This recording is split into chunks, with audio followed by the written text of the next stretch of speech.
match. That would be pretty exciting. Here in the upper right hand corner of the map, our red Zerg player from Team Liquid. I know a lot of you guys were wanting to see him play here today, so if you're cheering for him, let us know in the chat right now. It's Snute. Down to the bottom right.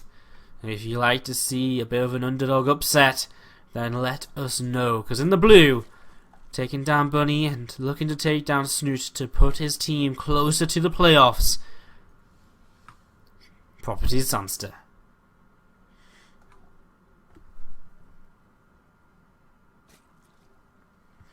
Tasia and Hero from Team Liquid have not played so far this season, quite simply because Liquid didn't really need them. I guess they could have come out against Dignitas Dead Pixels when they were getting stomped a bit, but you know, I think Liquid just said we've already pretty much qualified for the playoffs. You know, that's not really an issue for us. We don't really need to use them, so it's pretty much just the EU boys. But I mean, damn, they're so good, right? They've looked really, really kind of untouchable up until now. Anyways, we're going to be going into this sixth game right now. It's a hatch first from both players, followed by a slightly faster pool from Zanster than it is from Snute. Both players scouting in the incorrect direction to begin with, scouting horizontally. We will now see with the second Overlord, though the Overlord flyby. Woo! And immediately we see the same angle of turn on the Overlords as they start heading in towards a more useful position to scout out Zerglings coming across the map, etc. throughout the rest of the game. Didn't Patience get an all-kill versus Team Liquid? Yes, he did. So, I mean, Liquid are very rarely brought to this kind of, you know, Liquid very rarely have teams take 2 games against them. I think they've only had it happen against Dick Picks and also against Invasion Esports, when Invasion had, like, the best team possible. They played, like, DRG and Gummyho and people. So, I mean, and they, so 2 maps is the most they've lost, apart from against Dignitas Dead Pixels when Patience all killed them, which was some pretty sick games back then. If you missed any of those games, they're all up on YouTube, youtube.com/sc2improve, at least most of them should be. There's a few series which aren't when I got caught up in uni work and stuff, but again, that's something we're going to be improving on for Season 5. The VOD is going to be up straight after the matches, so you can watch them as soon as possible and keep up to date with all of the Team League action as easily as it gets. Again, if you enjoyed the show today, guys, hit that follow button and see you when we go live with all of our Team League content in the future. Season 5, Season 4 playoffs. The SC2 Improve Winter Series is coming up as well in the near future, so keep your eyes out for that. Hitting that follow button allows you to see when we're live on Twitch, and of course, if you hit follow, you're more likely to come back, which is what we're aiming for. Speed on the way for both players. Snute straight into a Bane Nest as well, and he is quite often playing a very aggressive style of ZVZ in these clan wars when we see him, so we'll see if he wants to start making some lings here in a few moments' time and try to get some damage done, or what. Oh wow, the Snoochiers are coming in hard, man. Look at this. Snute coming in from K1 Nocturne. Snute SNUTE from CJM7324. Snute from Smallpox as well.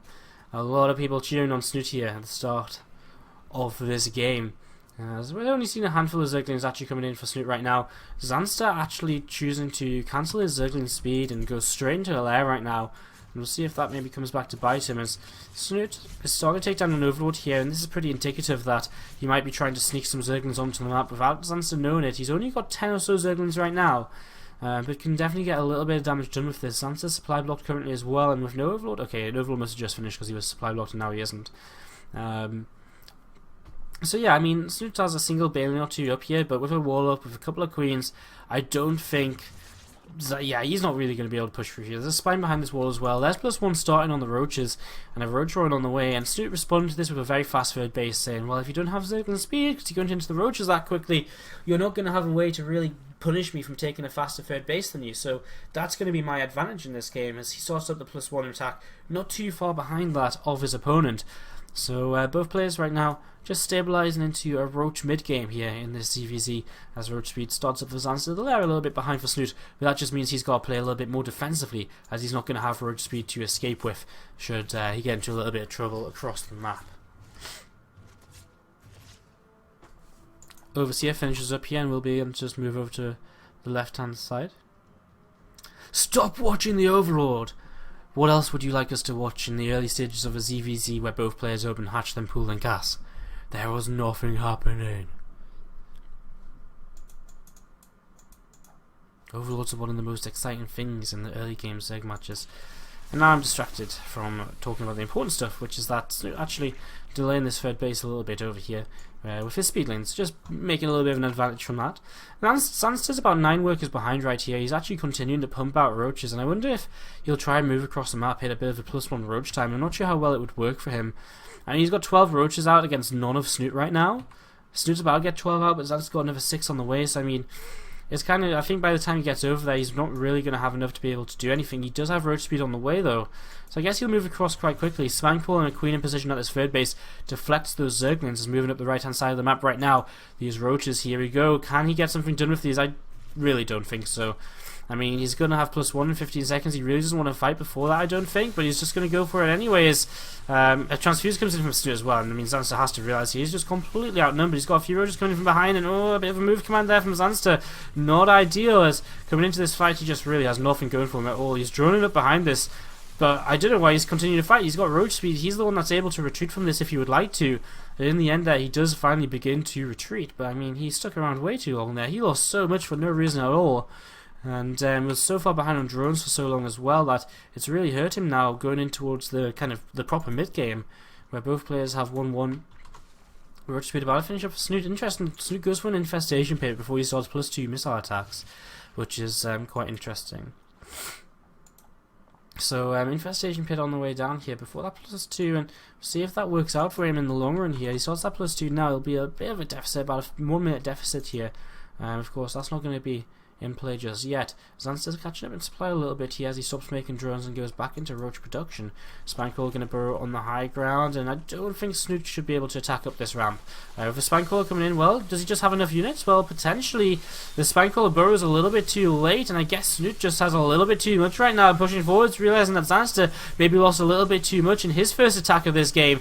Snute needs to be careful though. He doesn't have reinforcements coming across the map, and so he is going to start being outnumbered here by the reinforcements of his opponents, which is slowly starting to stream in here from the production tab. Snute with a couple of infestors on the way up behind this. No sign of pathogen glands just yet, so he's just going to be getting a couple of infestors out and using those. We're getting the energy on those slowly but surely, so he's just going to have a couple of fungal growths available to him in this army mixture. So it's kind of an interesting playstyle from Snute here. And there's the worker count in a lead for him, 67 to 58.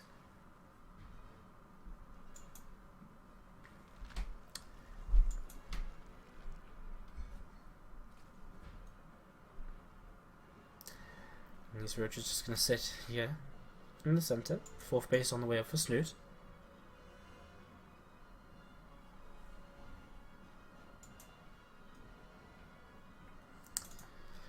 So just going to be sitting outside of his base here. Tunnel Claws and Burrow on the way for Zanster as well, by the way. So that's some interesting additions of tech. Snute, instead of investing his gas into that, has of course got those couple of infestors out. +1 Carapace on the way as well, so an extra upgrade for him. And now sort of going towards a Hydra's Den. So a lot more harassment potential from Zanster, who could contaminate up this +2 if he would like to. He's got the energy on it, but not going to move forwards for that just now. And we're just going to sit back here and wait to see when the Roach Wars will begin. Worker counts very even, Snute ahead in overall supply. Zanster has a little bit of a bank to spend. And as the Hydra Den finishes up here for Snute, we'll start to see those Hydras begin to be added into the composition. I'm interested to see how well the Fungals are, how good the Fungals are from Snute, because a couple of well-placed Fungals can really turn the tide of a battle here. Some Roaches just cleaning out whatever it was over here. I think it was just a single Roach or so. And Zanster going to start moving towards his own 4th base right now. Here on Cactus Valley, his vision of the map's pretty good. He knows about the 4th base. He sees pretty much everything with the Overlord spread. I mean, Snute pretty much the same though. So both players in pretty similar positions in terms of vision. And Snute is maxing out here, so he's going to start moving out. And of course, he will have that slightly better army composition. He's got that couple of infestors with a couple of fungal growths each. He's got a handful of Hydras being added in as well. And this is actually really bad for Zanster because he's out in the middle of the map with a ton of roaches, and Snute is attacking him.